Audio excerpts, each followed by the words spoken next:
આપણે સંવાદ જોયો. આમ સંવાદમાં એની ગહનતા ના દેખાય, પણ આ વસ્તુ સાચી છે. અત્યારે વૈજ્ઞાનિકો પણ કહે છે લાઈફ ઇઝ એ મિસ્ટ્રી. એ લોકોને સમજ પડતી નથી કે જન્મ શું, મરણ શું, ક્યાં આવે ક્યાં જાય છે, આ શું થાય છે. જો આત્માની કોઈ હજુ શરીર અને મન સુધી પહોંચ્યા છે, જો આત્માનું કંઈ બહુ એ લોકોને મનાતું નથી.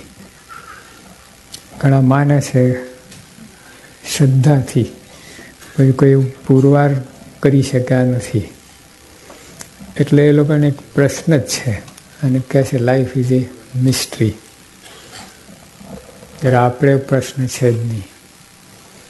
એના વાત સમજાય છે પ્રાપ્તિની. હજુ બીજા જે ધાર્મિક પુરુષો છે, બીજા જે ભગવાનના શ્રદ્ધા ધરાવે છે, એમને પણ ઘણા પ્રશ્નો રહે છે.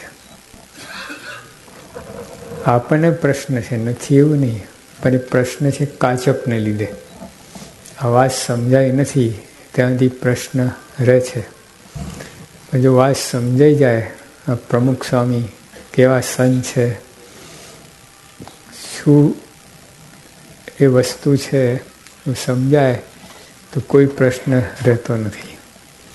આ જે બધા ઉપર પાત્ર દેખાય આપણને, વીરચંદ મોદીની જે વાત, વીરચંદભાઈ મોદીની વાત કરી, આજે સમાજમાં એમનું કોઈ સ્ટેટસ ના દેખાય. આમ બહુ કરોડપતિ છે કે સત્તાવાળા છે એવું કાંઈ નથી, પણ છતાંય લોકો જેમના પ્રસંગમાં આવે છે એને શાંતિ મળે છે, એને કંઈ દિશા મળે છે જીવનની અંદર. આમ તો કોઈ ભણેલાય નથી, બોલતાય નથી આવડતું, એની મસ્તી અને કેફ તમે જો કંઈક લાગે કે અમને કંઈક વસ્તુ પ્રાપ્ત થઈ છે. જેમ કોઈ પેલો કરોડપતિ હોય, એના ચહેરા પર દેખાઈ આવે, એને ખ્યાલ આવે કંઈક એનું ચાલવું બોલવું જરા કંઈક એમાં ખ્યાલ આવે. અને જે એમને સંવાદની જેમ બોલતો હોય હું કરોડપતિ છું એ દેખાઈ આવે. જેમ રસ્તા ઉપર કોઈ બૂમો પાડે, ભિખારી હોય ને રસ્તા બૂમો પાડ્યા કરે હું કરોડપતિ છું, કરોડપતિ છું, કરોડપતિ ના થાય. એના દીદાર જુદા જ હોય. અને જે ખરેખર કરોડપતિ છે એને કંઈ બોલવાની જરૂર નથી રહેતી. કરોડપતિ છું તોડતા છુપાતા ફરે, સાદા દેખાવ હોય. એમ કોઈ અહમ બ્રહ્માસી કરતો હોય એમ કંઈ એને મસ્તી ના હોય બ્રહ્મની. પણ જે ખરેખર બ્રહ્મની સ્થિતિ પામે અથવા બ્રહ્મની સ્થિતિવાળા પુરુષના યોગમાં હોય તો એ ફેર પડી જાય. એમ એક ચિંતકે કહ્યું, if you are not great, attach yourself to something that is great.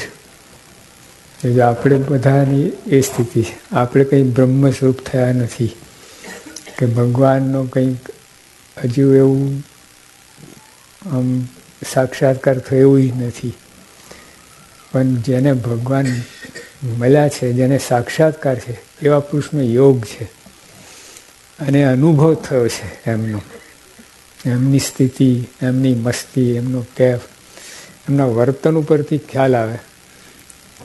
એટલે પ્રમુખ સ્વામીના વર્તન ઉપરથી આજે કેટલી જવાબદારી છે એમને માથે. આપણે શું જવાબદારી છે? ગમે તોય શું, ધારો કે તમે મોટી ફેક્ટરી હોય તો શું જવાબદારી એમાં? પણ 700 સાધુની જવાબદારી. મશીનને હેન્ડલ કરી શકાય, વ્યક્તિને હેન્ડલ ના કરી શકાય.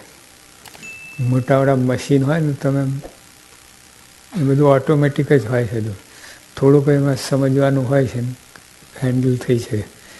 અને વ્યક્તિ તો એટલી કોમ્પ્લિકેટેડ હોય છે ને, એને કયા વખતે શું રિએક્શન આવે કહેવાય નહીં. કયા શબ્દમાં કંઈ થાય, ધડકતા કેફમાં બેઠો હોય. અહીં બનેલો પ્રસંગ છે અમેરિકાનો જ. ભાઈ પાર્ટી આપેલી અને બધા મોટા મોટા ડૉક્ટરો, ચાર્ટર્ડ એકાઉન્ટ, એન્જિનિયર બધા એના મિત્ર ફ્રેન્ડ સર્કલ બધું એવું મોટું હતું. એ બધા જમવા આવતા હતા, રિસીવ કરી કરીને બેસાડતા જાય બધા.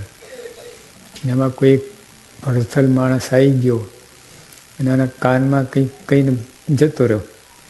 અને આ ભાઈને મોડામાં ફીણ આવ્યા, આંખના ડોળા ફરી ગયા, બેભાન થઈને પડ્યા, દવાખાને લઈ જવા પડ્યા. અહીંયા બધું વિખરાઈ ગયું. પછી કોણ જમે ને કોણ બેસે?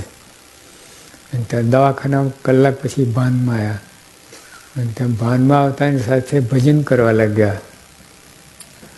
આપણે રામ રામ કૃષ્ણ કૃષ્ણ સ્વામિનારાયણ સ્વામી ભજન કરીને એ ભજન કરવા લાગ્યા. ડોંકી ડોંકી ડોંકી, ગધેડો ગધેડો. તે ઓલા લાગે આ શું બધું? આટલો મોટો માણસ, ભણેલો, બધું સ્ટેટસવાળો સમાજની અંદર, અને આ શું થઈ ગયું? જો એક શબ્દ એને ઊંધો પાડી દીધો. આખી જિંદગીની અને સ્ટેટસને જે એને મોભો પ્રાપ્ત કરેલો સમાજની અંદર બધું. કોઈ તે વખતે હોય એના મિત્ર, એને કેવો વિચાર કે આ શું છે? આ વોટ ઇઝ ધીસ? એને આખી જિંદગી એને જોયો અને ભેગા રહ્યા હોય, એની બુદ્ધિ, એની આવડત, એનું સ્ટેટસ, પાવર, સત્તા, પછી એકદમ એકાએક આવો ગધેડો ગધેડો બોલ્યા કરે, કેવું થાય? તો જો પછી સારો થઈ ગયો, પણ એને છે ને ઓલું પેલું કરવામાં આવ્યું. આપણે ટ્રીટમેન્ટ આપી, સકાયટ્રિસ્ટ અને એને ટ્રીટમેન્ટ આપી. એમાંથી સારું થયું. 3 મહિના લાગ્યા. $40,000 ફી એને બધું આપ્યું. અને ઓલા એટલું પૂરા, તું ગધેડો નથી, બસ આટલું એને ફિટ બેસાડી ગયું. You are normal, you are human being. કેના તો ગમે કે બધું, પણ 3 મહિના લાગ્યા.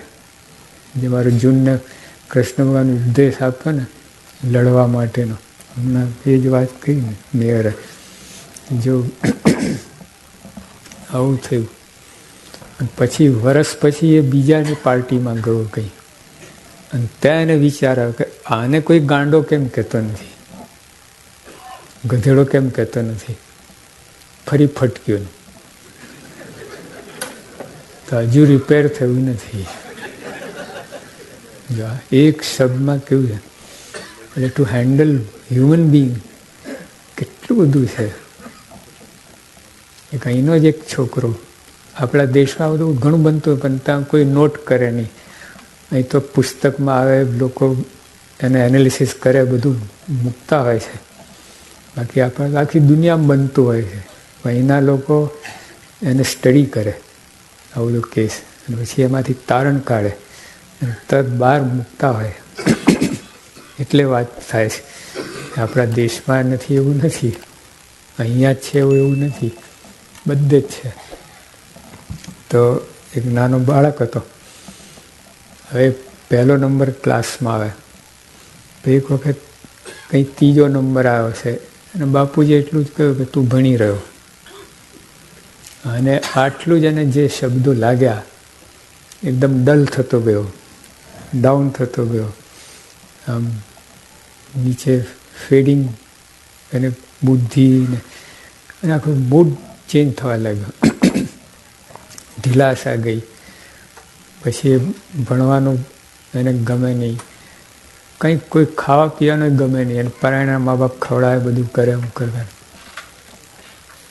એવું થયું. પછી ફરીથી સાયકેટ્રિસ્ટ ટ્રીટમેન્ટ એને આપવામાં આવી.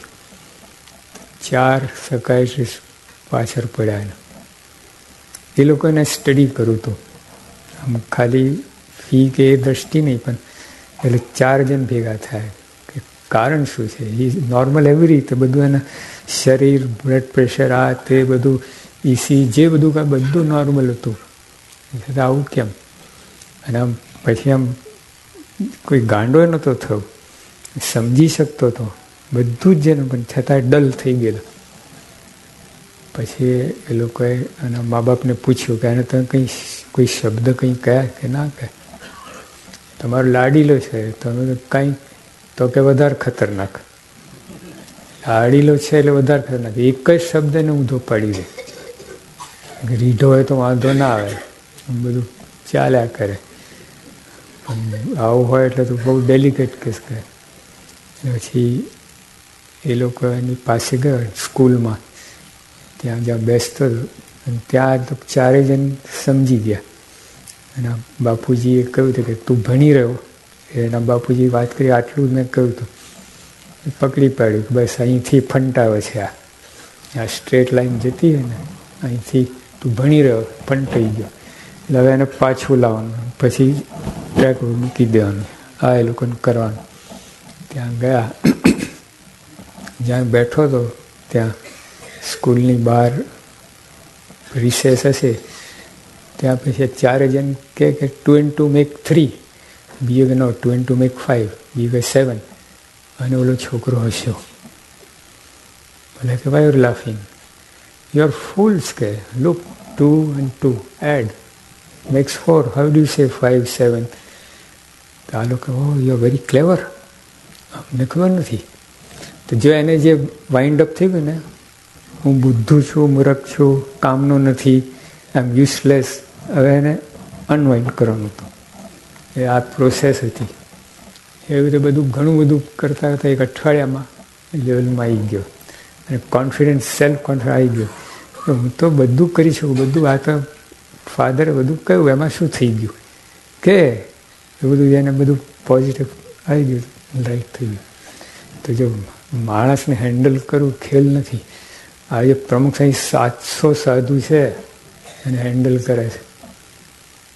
અને બધા કોઈ એક નાતના, એક જાતના, એક કુટુંબના, એવું કાંઈ નથી. એક ભણતરના, બધું અંગૂઠા છાપથી લઈને અંગૂઠા છાપ આદિવાસી છે.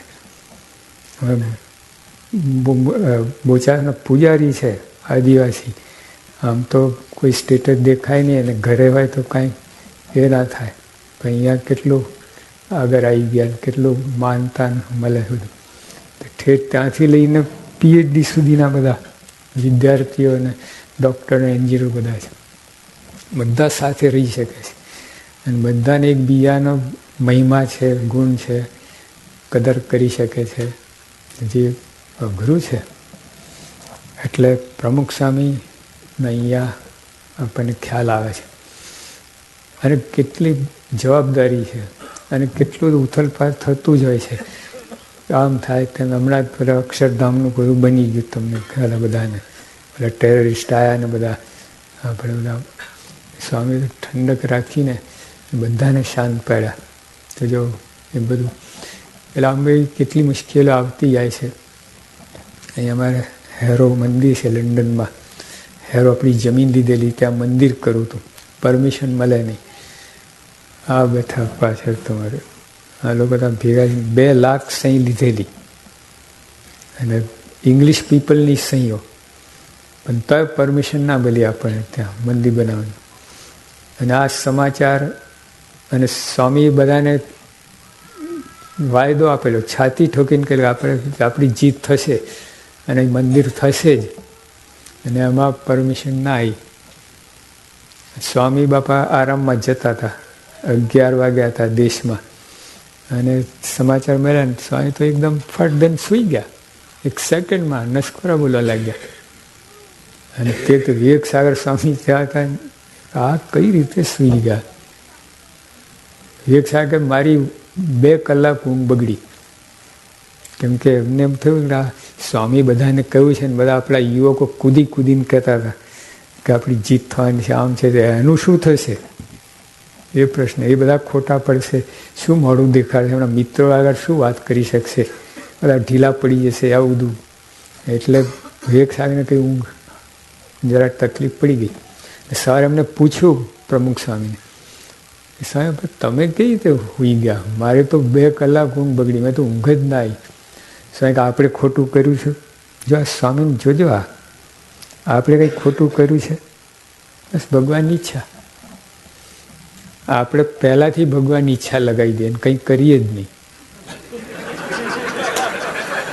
કઈ ભગવાનની ઈચ્છા, સત્સંગ વધે કે ઘટે, આ બેસી જ રહીએ. પણ પુરુષ પ્રયત્ન પૂરેપૂરા કર્યા પછી એપ્લાય કરવાનું. પ્રમુખ સાહેબ આટલું બધું કર્યું, આ હેરોમાં મંદિર બનાવ્યું, કેટલા બધા પુરુષ પ્રયત્ન બધું, અને છતાંય ના થયું. ત્યારે સ્વામી કહ્યું ભગવાનની ઈચ્છા. એટલે એ ગડબડ થઈ જાય આપણા જ્ઞાનમાં. જ્ઞાન તો આપણી પાસે, એપ્લિકેશન ઊંધું છતું થઈ જાય. સાયકલ એસેમ્બલ કરવાની હોય ને, સાયકલ તો સીટની જગ્યા હેન્ડલ, હેન્ડલની જગ્યા સીટ. કઈ રીતે ચલાવો તમે? બેસો કેવી રીતે થાય? આપણું જ્ઞાન એવું છે, બધું કોટેશન ને બધું વચનાત્મક બધું જ એપ્લાય કરી, બધું કરીએ, ઊંધું છતું પરિણામ કંઈ જુદું જ આવે, બધું એવું થઈ જાય. એટલે સ્વામી બાપા ભલે દેખાતા નથી, મનુષ્ય જેવા દેખાય છે, એમનું સ્થાન સમાજમાં હોય જ નહીં. આવા પુરુષ છે ને જંગલમાં હોય, હિમાલયન ગુફામાં હોય, એ સમાજમાં, પણ છતાં એક ભગવાન સ્વામિનારાયણની આજ્ઞાથી એ સમાજમાં વિચરણ કરે છે. અને છતાં એમને તો જંગલ જેવું જ છે, જે જંગલમાં હોય ગમે ત્યાં એમની એક જ સરખી સ્થિતિ રહે છે. જ્ઞાનવાન છે અને બ્રહ્મનું પોતાના સ્વરૂપને યથાર્થ ઓળખ્યા છે, સાક્ષાત્કાર થયેલો, જન્મજાત સિદ્ધ પુરુષ છે. એટલે એને લીધે એ આવી રીતે રહી શકે છે. આટલું બધું મેં તો બીજા જંગલમાં રહીને ભ્રષ્ટ થાય, જંગલમાં રહીને ભ્રષ્ટ થાય. બોલો, આ તો સમાજમાં લાખો માણસ વચ્ચે રહીને પણ નિર્લેપ, અસંગી, જલ કમળ વ્રત, જરાય લેપાતા નથી, અને સ્થિત પ્રજ્ઞ. કોઈ પણ સુખ ગમે પ્રસંગ આવે, મુશ્કેલ આવે, એની અંદર સ્થિરતા, ધીરતા, પોતાની જે ભગવાનની અંદર આસ્થા છે, ભગવાન જે સેવા ભક્તિ કરવાનું છે, જરાય ફેર પડતો નથી. જે આ મુશ્કેલવાળી છે. એટલે આજે આટલું બધું સન્માનમય છે. હજુ અપમાન તો ક્યાં જાય માણસ? અપમાન કોઈ કરે તો ના છૂટકે સહન કરવું પડે ને, પણ સન્માનમાં એ તો બહુ મુશ્કેલ થાય. સન્માને પચાઈ શકે છે. એક ચિંતકે કહ્યું કે glory is a poison that can be taken in small doses. તો કોઈનું બહુ માન કરો ને, ના સહન કરી શકે. કાંઈ એને પેલું લાગે, પેલું અતડું લાગે છે. કોઈ ભિખારી હોય અને તમે કરોડપતિ કહો, એને કેવું લાગે? અપમાન જ છે એનું. એ કંઈ એનું સન્માન ના થયું. એમ કે પોતે ભાઈ મને શું કામ મારી મશ્કરી કરો છો, એવું એને લાગે.